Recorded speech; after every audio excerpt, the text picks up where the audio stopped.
I have a Lazy Boy Wallsaver recliner on the bench today, and we're going to replace the rollers, and there are two sets of these underneath the chair towards the bottom along the base, and there's two wheels on each set,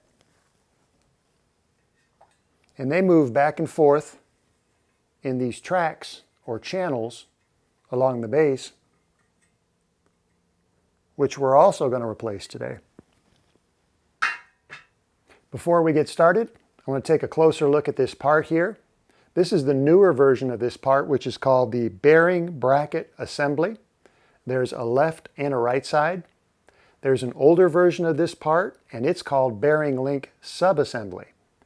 And they serve the same purpose. The only difference is they're attached a little differently to the chair. I'll point that difference out later in the video when we install these. So let's talk about why this part needs to be replaced. Well, it's a steel part with metal wheels or rollers, but if you look closely, you'll see there's a black plastic cover.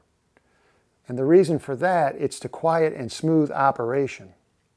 But what happens over time is these covers will dry out and crack, eventually split and start to come off.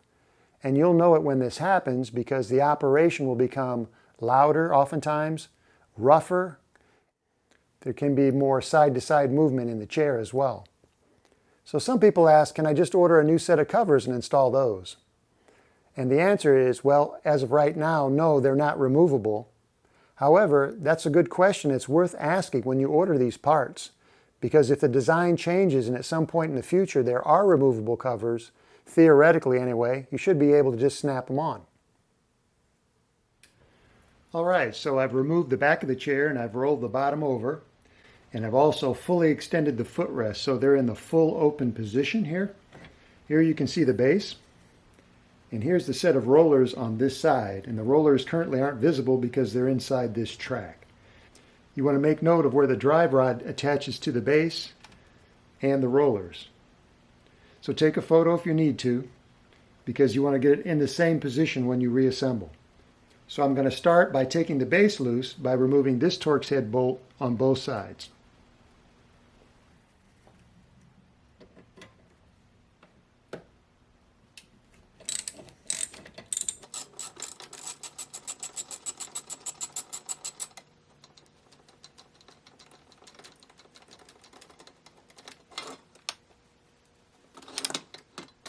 Okay, I've already removed the bolt from the opposite side, so let's go ahead and slide the base off.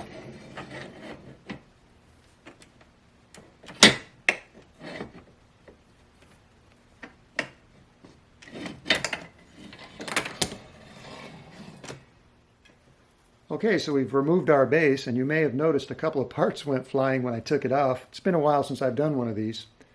There are plastic clips that are in place at each corner of the base, and we're going to install a new set when we install the new base. So here's our set of rollers on this side, and as you can see, the plastic covers have come off completely from both of them. So this is mounted directly to the arm frame, but to reach those fasteners to take this loose, we're going to have to access it from the outside, so we're going to have to take this upholstery loose to do that. And also we have to remove this Torx head bolt here. So let's do that next.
Next we'll install the new part, and 2 bolts will go into the front here, and 2 more will go into the back towards the bottom. And those Torx bolts look like this.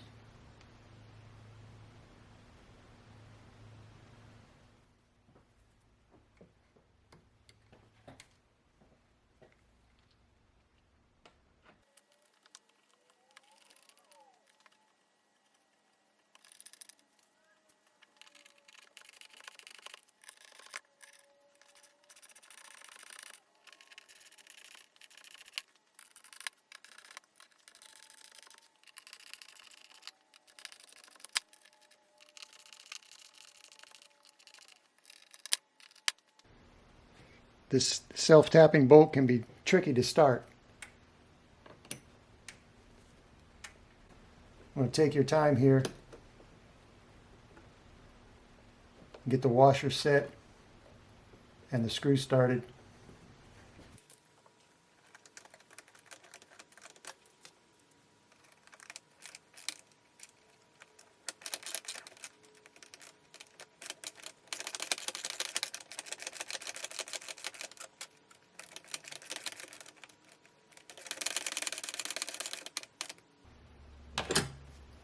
Okay, and just get the Torx bolt head flat with the washer flat up against the linkage here.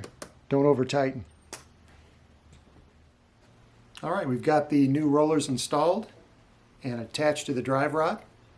And I've also installed the new set on the other side. Now we're ready to reinstall the base. But before I do that, I want to reattach these fabric panels because that's much easier to do while the base is removed.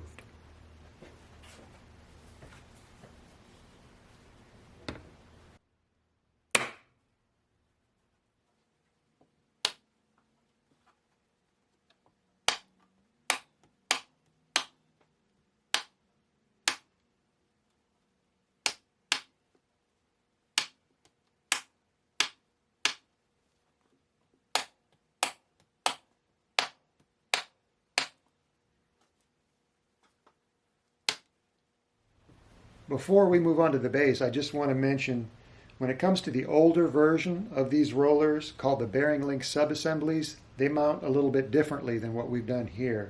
With the older ones, there's no need to remove or loosen any fabric. The older version mounts directly to a metal plate that's attached to the bottom of the arm frame. So if you have the bearing link subassemblies, there's actually one less step for removal and installation. I ran into a problem while I was dry fitting the base that I want to show you. Before you finish installation, you should dry fit the base and make sure it works smoothly, and I found that it didn't work smoothly at all. So I took a closer look to see what was going on. And here in the back, it's probably difficult to see where the roller is mounted. There's a smaller gap between the mounting plate for the roller and the track. In the front, that gap is considerably larger. So in other words, the rollers are not in line with the track that they ride in. So let's see if we can zoom in and show you this a little bit better. Here you can see in the front edge of the roller is against this outside of the track. On the older version of these rollers, there was actually an adjustment here, a lateral adjustment, so that you could tweak the alignment if it wasn't perfect. But this newer version doesn't have that. So what we're going to have to do here is see if we can shim it to improve the alignment. So I'm going to have to take the fabric loose again on both sides, and we're going to get in here and see if we can add some washers to get this operating a little bit more smoothly.